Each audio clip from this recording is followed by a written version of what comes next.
ఏం కలత చెందద్దు. మౌనంగా ఆయన వైపు చూడు, ఆయన వైపే చూడు. ఆయన నిన్ను పైకెత్తిందాక, ఆయన నిన్ను ఎత్తి పట్టిందాక అట్లా ఓపికగా దీనుడివై కాచుకో.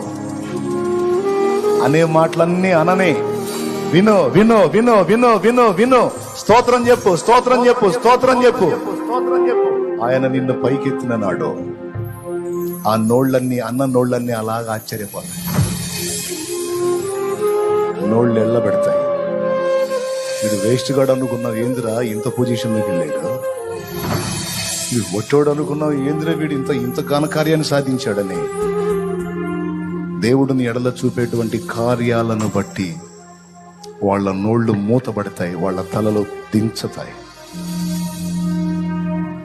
ఎంతమందికి విశ్వాసం ఉంది?